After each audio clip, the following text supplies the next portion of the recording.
Hi guys, I'm back out at the Tay. Thought I'd do a meditation. It's been quite a while since I've done one, and the last one I did, I for some reason couldn't get it to load. so, so here we are again. It's been a while since I've been out to the Tay. I'm kind of a wimp when it comes to weather, and it's been really hot, and I'm not made for heat. But the day was just so perfect that I couldn't resist, and I always just remind of how wonderful this place is when I'm here. So yeah, everyone's frolicking and playing in the river, some of my favorite people, and they're great. They watch Amelia so I can sneak off and do my meditations and think about things and ponder. And yeah, I never know if I'm going to do a meditation or not, and I never know if I'm going to post them or not. So we'll see if anyone else sees this. But today I thought I would do a meditation on sitting with sadness. And I know for so much of my life, I tried to hide the unpleasantness and run from the turmoil inside of me, from the insecurities, from the sadness. You know, as soon as I felt that sadness, it was like, quick, what can I distract myself with? And so I distracted myself with lots of shopping, lots of shoes, lots of toys for my kids and other kids, and really any kid that I could send home with a toy, I did. And those are all things that I did to distract myself from what I knew didn't feel right, what I knew wasn't right, and what made me sad. You know, we just, in our society, that's the pursuit of happiness above all else. And it's not that I disagree with the pursuit of happiness. It's just, we can't be scared of the sadness. We can't be scared to look at what makes us uncomfortable. That's our soul, our heart, whatever you want to call it. That's us trying to warn ourselves that something's not right in our lives. And I'm one who's quick to look for the silver linings. I love silver linings. And I look for them everywhere I go in every shitty situation. And that's okay. That's me, and that's not going to change.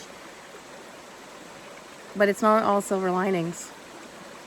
And there is sadness and there's darkness. And I used to be so scared of it. So scared of looking behind or looking into what made me uncomfortable or what made me sad.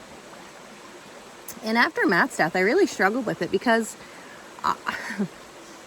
I feel, this is my beliefs, that I planned this life. I planned these challenges for my own soul growth and for Matt's soul growth. And so I always thought, how can I be mad at him? How can I be angry? How can I be sad for something I planned? And I struggled with that because I don't want to be mad at Matt. I love Matt, and I always will, and I'm grateful. My God, he has left me the best life. I have the best life. Sorry, guys. No, I'm just joking. Everybody can have their own good life, but I'm so happy in my life, and I really don't know if I've ever been happier in my life. And it's not the happy I used to be, where there was moments of, big exuberant moments of pure kind of excitement and joy. Those are kind of oases, little oases that me and Matt would kind of build in our big crazy lives. But they were oases in some pretty bleak deserts. And the happiness I'm building now is different. It's peaceful. It's safe. It's loving. It's just this beautiful float through life.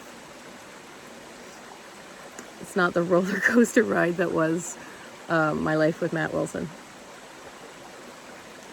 So right after Matt died, I didn't want to talk about the bad. I wanted to acknowledge it because I'm, if nothing else, but truthful. But I didn't want to dwell on it. I didn't want that to be what Maddie was about because, Maddie had his demons and his darkness, and it's amazing that everything he accomplished and everything he the beautiful life that he left us. And I don't ever want to forget that beauty and that strength and that love he had for us. And I'm so goddamn glad that he was mine. I am. But I gotta be truthful. The dark was dark. Really dark. And I didn't want to just bury it down inside of me and pretend that it was all silver linings. And so I sat with the darkness and I sat with the sadness. That's what took up a lot of my July and the first part of my August. And as always, the universe sent me exactly the people I needed to sit and process that with. And I can be nothing but thankful. So I did. I sat with the sadness and the anger. I was angry for a while. And I sat quietly with it. I didn't distract myself with shopping or with alcohol or anything else. I sat and I thought about things. And I didn't stop when it hurt. And that's what the old Amanda would do. You know, I examined everything and overthought, you know, classic overthinker. But as soon as it started to hurt, I'd stop. And I kind of leaned into the hurt. You know, it's okay to hurt. It's okay to be sad. It's okay, part of the process. And I just leaned into it. So when I was angry, I was really angry. And when I was sad, I was sad. And I didn't criticize myself for it. I didn't try to justify things. I didn't say, oh, well, so-and-so has it so much worse. I didn't. I leaned into it. I leaned into the hurt. I leaned into the suck. I leaned into the anger. And I saw it for what it was. Sadness and fear. And disappointed love. And then I reframed it. I thought about all those hard nights. And I thought about the love and the commitment that we had to each other and to our family and to the people that we love most in our life. And there are, my God, so many people in my life that I love. I am surrounded by just the best people. And thankful for them. So, yeah. Are you sad? Probably a reason why. Why don't you calm yourself? Why don't you sit with it? Why don't you ask that sadness questions? Are you angry? Probably have a reason to be. Sit with it. Ask the anger what it's about. Mostly the anger is just disappointment and sadness. Maybe it's something else. That's what my anger is. You don't need to rush through the sadness. You don't need to rush through the anger either. Those are useful emotions that are there to teach you something. You don't need to bury them. Don't bury them. Ask them what they're trying to teach you. I'm really excited to see what the future brings for me. I spent so much of my life thinking about what would come next in the future and planning that. A lot of times I either couldn't enjoy the present because I was so worried, couldn't enjoy the oases because I was worried about the next part of the desert. And I spent so much time planning for the future that I didn't always enjoy the present that I had. I'm excited for the future, but the future is going to take care of itself. I'm just so damn happy being happy right now. That's what I'm focused on right now. Future will be fine. Yeah, so that's what I want to work on today. It's just this idea that, you know, if you're sad today, that doesn't mean you're failing at life. If you're angry, that doesn't mean you're failing at life either. That just means you've got some work to do. That your soul, your heart, God, the universe, whatever you want to call it, is asking you to pay attention to something. and ignoring it and burying it and distracting yourself, it will work in the short term. And I'm not criticizing you if that's what you got to do. Listen, for years, I was not in the place to deal with the sadness that was inside of me, the deep sadness. I wasn't ready. I didn't have the tools. I do now. I can tell you that it's worth getting the tools, because the way I feel now, my everyday life is just so much easier. And I know logically that I still have a hard life. I mean, I have a great life in all kinds of ways, and a life of abundance. Maddie left me everything I need, kind of that way. But when you're on the right path, when you heal what needs healing as it comes up, life is just, I don't even want to use the word easier because it's not the right word. Life is beautiful. It doesn't feel like a struggle. Even when you're doing hard things, it doesn't feel like a struggle, because you're not carrying around, you're not anchored by that darkness and sadness and anger and those thick, dark emotions. And for me, I get one layer of stuff kind of healed, and I kind of bumble along for a little bit, and then something else pops up that I got to work on. And that's okay. I suspect that I'm going to be working and healing on myself for the next 50 years, maybe longer. And I welcome it, because each layer of healing that I get through makes my life better. And I'm not saying it's not hard. Don't be scared of hard. Progress can be messy. Don't let that deter you. And messy can be fun. Okay, so that's enough of a kind of intro for me. So I'm going to invite you now just to make yourself real comfortable, and I'm going to find something better for you to look at than me. There we go. Okay, so make yourself real comfortable. And today we're going to do the Holy Fire Healing Experience. And you can do this, you can be sitting, or you can be lying down.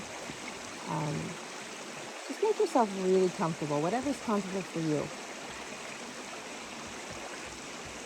This time is for you and about you. So if other thoughts rise to your mind, just gently push them away, but very gently. Be kind to yourself in everything you do.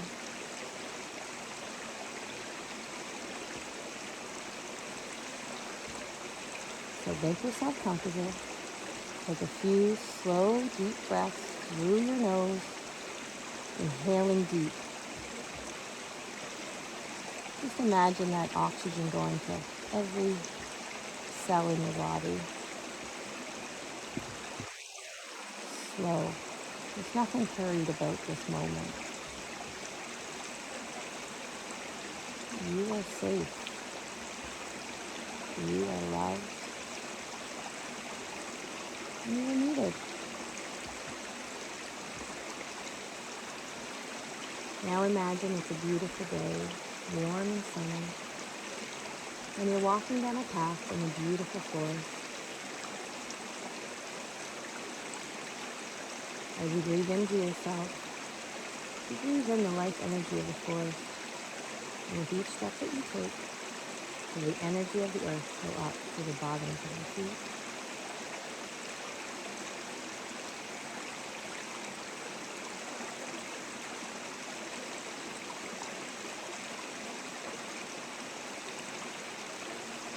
As you walk along, you notice another path going off to the right. You feel compelled to follow this path.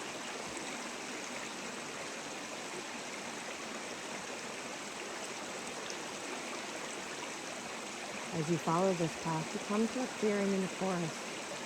In the middle of the clearing is a small hill covered with soft grass.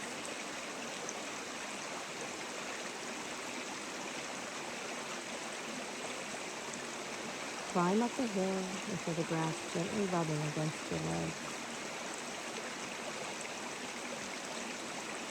When you get to the top of the hill, You lie down in the soft grass. Feel the grass and the earth beneath your body and gaze up into the beautiful sky.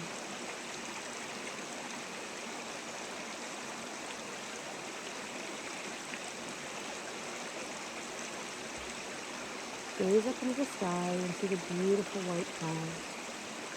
As you gaze up at the clouds, a beautiful beam of light begins to shine down through the clouds. This is no ordinary light. It comes from the highest heaven. The light shines all around you and flows into you, filling you with warmth and feelings of safety and love. The light focuses directly on the shape. The light focuses directly on you.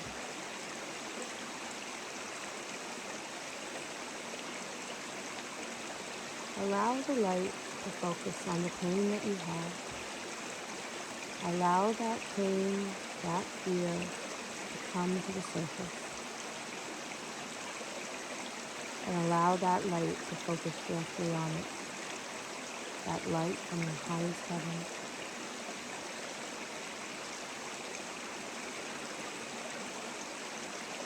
Ask yourself now, are you willing to let go of that which causes you pain, that which causes you fear?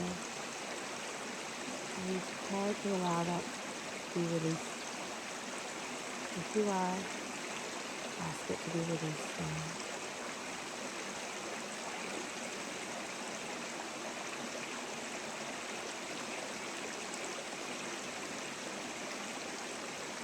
Now gaze directly into the light and allow the light to guide you.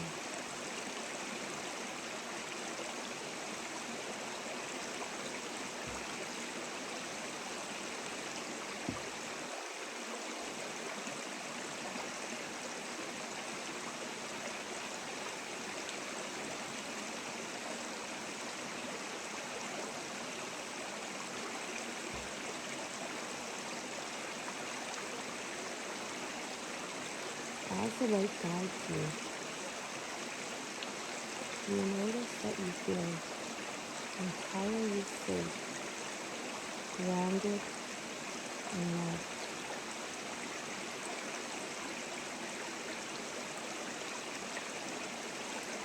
As the light guides you, you invite in the light of self-love. Invite the light of self-love into your heart now.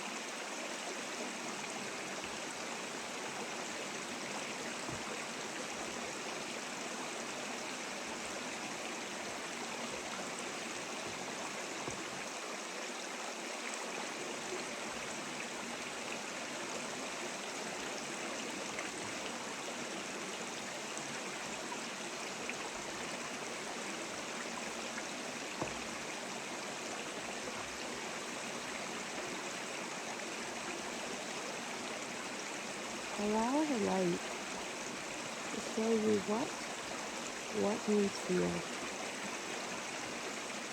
What needs healed within your soul for your greatest good and for the greatest good of those you love.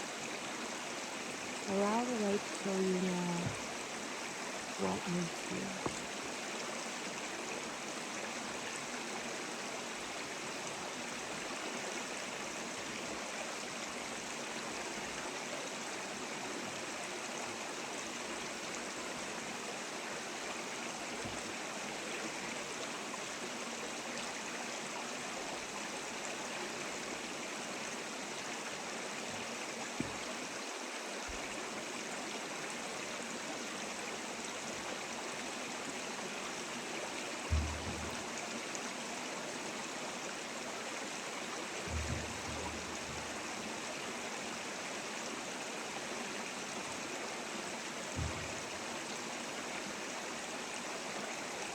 Now ask the light to heal all that needs healed and to guide and direct you on your healing journey.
Allow the light to melt away that fear, to melt away the sadness. Allow it to melt away now.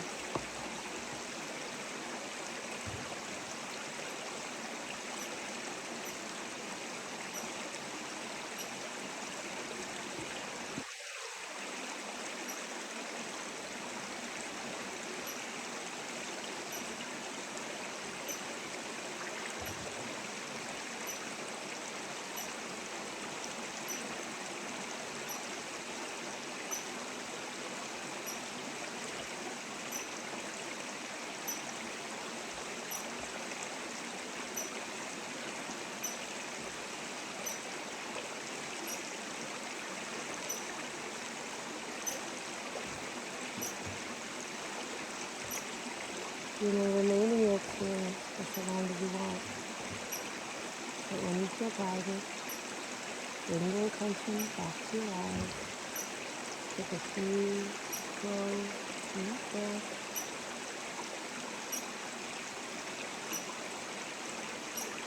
Give thanks to yourself for taking the time for yourself. Give thanks for the life that you have, the challenges that you have, and the lessons that you have learned already. If you have a few minutes, it's often helpful to write down what you experienced in your thoughts. Have a wonderful day and a wonderful week.